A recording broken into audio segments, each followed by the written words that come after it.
Hello, this is Life Sketch Episode 1 featuring Bruce Havill, all the way from Halifax, Nova Scotia.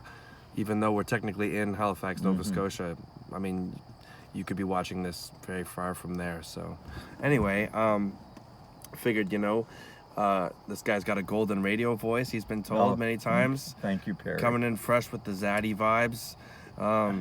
It's just like Silver Fox, basically. And, figured like, well, what would you want to ask, a gentleman of his age? I mean, he can't really tell how old he is. Maybe he had his 10th bar mitzvah, a few months ago. Maybe he had his 7th, which is probably more possible. Let's call it 77 years old. Okay, that would be... We'll just remove the fog from that question. Okay, there we go. Coming clean. So, I mean, yeah, that would actually be a 7th bar mitzvah, because 7 times 13 would be 77. It'd be 91, wouldn't it? Okay, well, see, he's a businessman. He knows this stuff, but, okay, so anyways, let's get to the point. I think it would be good to ask a seasoned man of his years and wisdom, things about that. So, let's start from the beginning. So, assuming the beginning is when you're a teenager, because, I mean, we could skip the diapers and a few things like that, skip, reading, writing, arithmetic, introduction, and all that. So, let's say when you were a teenager, who did you want to be like? Oh. Well, I had interest in things like, at that time, what was known as muscle cars. I had an interest in motorcycles. So I probably, at times, aspired to be involved in racing. Okay, so who was the icon for that, like James Dean or Marlon Brando or something? Wow. Well, James Dean really drove fast cars and he certainly actually did. Lost his life in a... I guess they drove him. In a Porsche 356, I think in 1955. Yep. Driving fast, lost control of the car, lost his life. I don't know if Marlon Brando actually was a race car driver. He might have played the part. I think he liked bikes. Okay. Yeah. I think he might have played the part of a hard guy on a bike. Anyway, yeah, I liked racing, thought about that, and never pursued it. And yeah, that's it. Let's see. I think I aspired to be like my father in some ways. He was a really good man. And yeah, he set a good model for me. Well, I mean, hey, and if this day and age you still want to be like your old man, that's a great thing. Yeah. Was there anyone that was like an icon, like someone like you might have had a poster of or famous? Okay, well, I had two what I've called heroes in my life. Okay, here we go. And my dad was one of them. Certainly. And one of his younger brothers, my Uncle Reg, was the other. And actually, in the last number of years, spoke at both of their funerals and spoke very highly of both of them.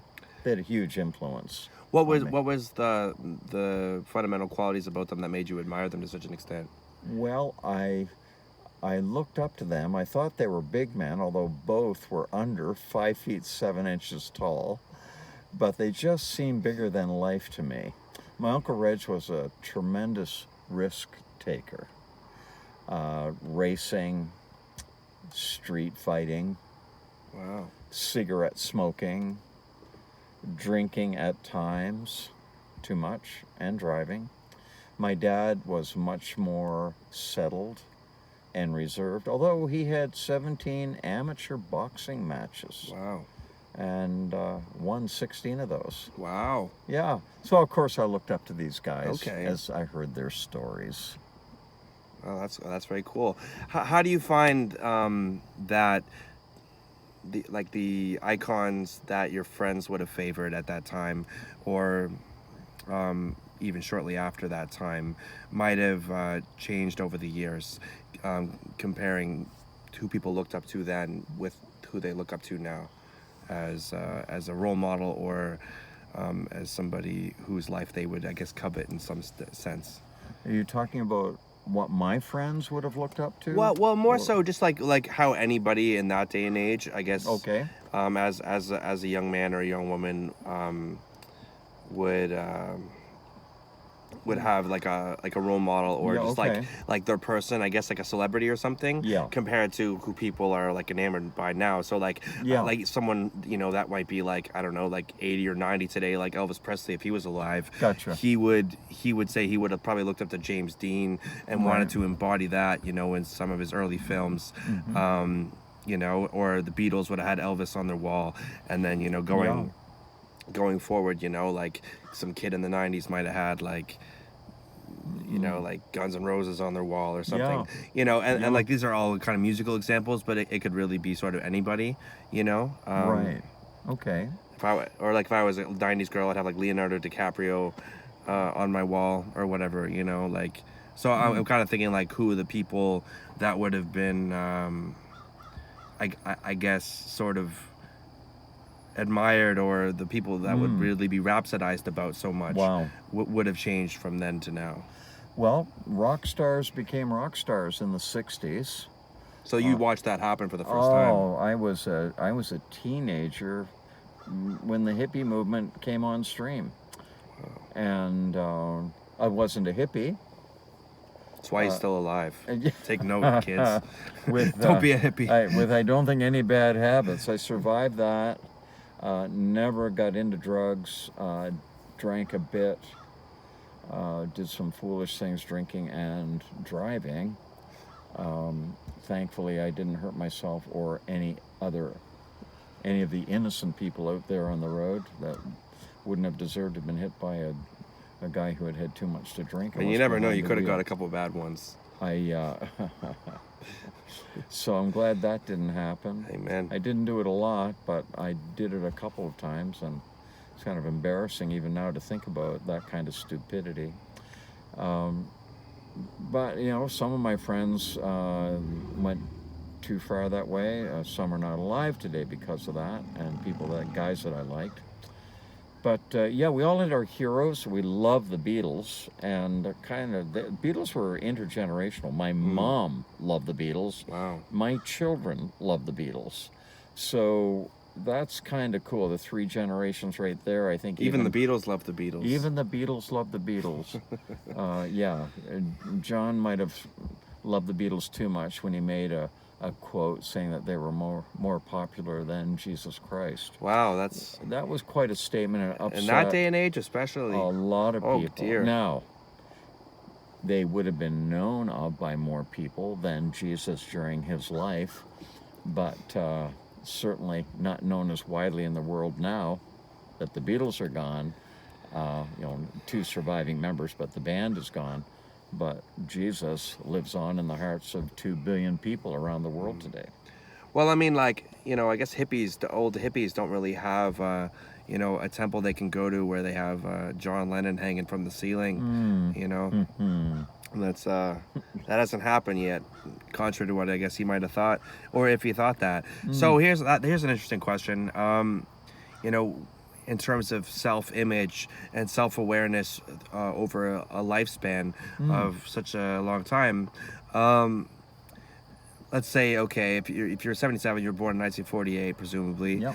and you know you would have been 14 when the Beatles came out. So then, if you were to watch an interview or a concert video from say 1964, or rewatch it, assuming you've seen it before, and then you watched it again today, would you feel like the people in the video are older than you? Ah, very interesting. There's kind of a parallel in watching hockey players. I started watching hockey when I was this teenager, and of course the hockey players mostly would be 10 years or more older than I was. And now I look back, and a lot of professional hockey players now are younger than my youngest grandchild. So that kind of throws it in. That's a parallel line to go with hockey. But yeah, you're right. Thinking about that, of course, now I've seen a lot of these band members as older people now. Yeah. But a favorite concert that I've ever gone to my whole life was the Beach Boys live in Halifax. Okay. In the summer that Good Vibrations came out. So that was Okay. a massive experience. That's actually funny because I had an experience once where I was aware that Brian Wilson was doing, you know, the Beach Boys thing here in Halifax back in 2017. I didn't have a ticket or anything. I was kind of just sort of roaming around the streets, and I figured, hey, it'd be kind of cool to get a glimpse of that. So I'm standing outside, and I seen these security guards, by the glass. I was trying to get a listen or get a view from the outside, and I guess they opened the door and said, hey, what are you doing out here? I'm like, hey, I was just gonna ask you if I could stand by you guys and just listen so I could hear it a little better. And then there was like two kind of cranky women, and they were just sort of like no. But then I kind of just ignored them and looked at the older gentleman, who I guess would have presumably had the seniority, and he was like, you know what? Don't listen to them. I'm gonna take you over to the bowl, and you can listen for 2 songs, but don't you try to run, because I'll take you down. I'm like, okay, man, sure. So then I walked in, and then I heard God Vibrations playing, and I saw it, and I was like, wow. So it was nice to catch it while it was there. Wow. It's like Wow. yeah, just something you don't expect. They had their show in the old Halifax Forum, a building that still stands. Okay. And it was a whole night of one massive hit after another. Wow. And what I remember was the 4 encores that they did, because the crowd would not let them go. We were all on our feet. We were all clapping. We want more, we want more. And they really loved the crowd. I mean, the Beach Boys were really made to feel special that night. And the crowd felt special for being there. Yeah, and they could surf here, technically. Yeah, they could, if they wanted to. And if any of them actually If they really could. If they knew how to surf. Yeah, right. Yeah. They certainly had the songs about it. Of course, the famous song "Surfing USA." Was that the Beatles or was that Jan and Dean? Sure. It just slips my mind right now. But Brian Wilson was just a gifted individual. That's one way to Musically, put he it. was what a gifted guy. And man, he just heard the sounds. He heard the voices in his group. He could build the song already hearing in his head what he wanted from Mike Love and Al Jardine and his brother, his cousin, so on. They just made beautiful harmonies together. It was quite a thing for rock and roll music. And other bands came along, the Fifth Dimension, they had good harmonies. The Mamas and the Papas had good harmonies. The Stones were a different kind of sound. Of course, they were incredibly popular. I mean, today they have autotune, and you still don't hear harmonies. Right. Yeah. Dave Clark 5 was really big. And then there were kind of folk singers that were in close to that rock, like Peter, Paul, and Mary, and the Four Lads, and the Four Seasons. They were all popular. Wow. At that time, and music was just going gangbusters. Then, of course, Woodstock happened, and Jefferson Airplane. I was never a big Bob Dylan fan, although I like him more now.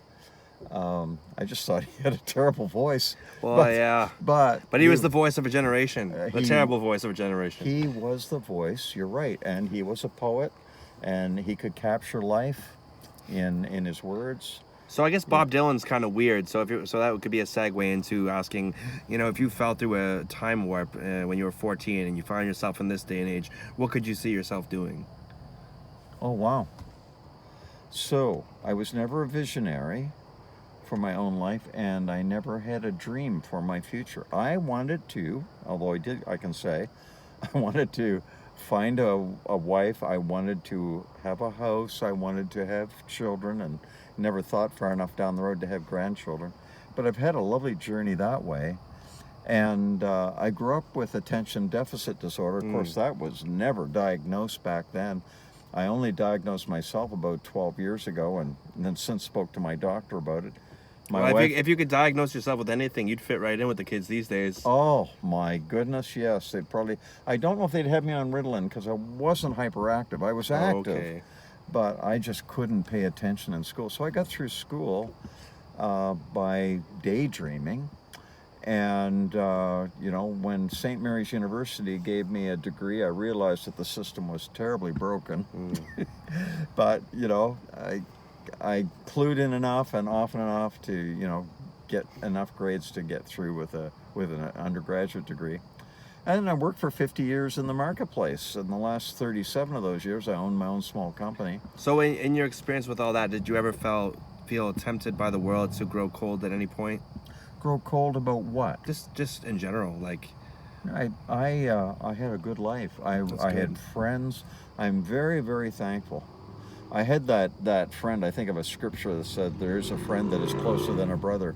I had that friend through high school, university. He was my best man when I got married. I was his best man when he got married. You mean Jesus? No, no, I mean my dear friend Richard. Oh, And we were both car guys. And he was that friend that was closer. I then a love brother. I love my brother, but that verse just fits. Okay. Richard was so close. I would say our hearts were knit together. I'm not talking about a romantic thing. I'm just talking about a deep level of friendship. Yes. Never, yeah, we Normalized bromance. normalized. Just beautiful.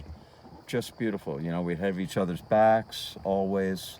We could call each other out if we were messing up. But just that friend, a love of being together. Just a love Yeah, of being together. that's really important. That's a very beautiful thing because, a lot of people, espouse a narrative in this day and age that, wow, that guy's over there is even filming us. I don't, unbeknownst to him, we're filming ourselves It too. might be he's filming himself. Oh wow, no, he's just Yeah. pointing it this way. Okay. Yeah. See, everyone's filming themselves. This is the studio, really. Yeah, Tim Hortons, yeah, Cowell yeah. Road. Yep. If you want to make a production, this is the place to go. Yeah. Yep. Nice and quiet. So, anyways, um, By the Yeah. way, my wife bought a book called Living with ADD. okay, She says I ticked off every box. okay. What would you say would be And my some doctor of the? said I diagnosed myself correctly. Okay. But he said to me, "Bruce, you've had a really good life." I said, "I really had. I've had a wonderful life living with ADD. I wish I had known. I wish I could have been treated. I would have learned a lot of things earlier than I actually learned them." Well, ADD it adds to your life. There you go. Dad joke for the grandfather over here. So that's great. I mean, what would you say would be some of the, I guess, essential qualities that would be ADD? Oh, well, difficulty paying attention in a classroom situation, although I've gotten much better. Difficulty focusing on anything that doesn't really have your interest, although huge focus on anything that does have your interest. There you go. Really huge. And I get very focused on things that you like to do. If you like working with your hands, you can do stuff with your hands, and you're just like totally enraptured with that while you're doing it. Yeah, just replace the word disorder for disposition, right? Okay. And, Yeah. and then just live a life that is suited to your interests and your abilities and talents, right? It hasn't it hasn't been like a big drag or anything. It's been frustrating for my wife at times in our almost 53 years of marriage. Actually, it'll be 53 years a week from today. Wow. So, it's frustrating for her times. Like she might be talking to me, but she doesn't have my attention yet. So, we've had to work that through where she Yeah, realizes, the okay, time to tune in. if he looks like he's in another place, just get his attention first if you want him to hear anything. Okay. Well, speaking of ADD and tuning in, we're gonna take a quick break for part 2.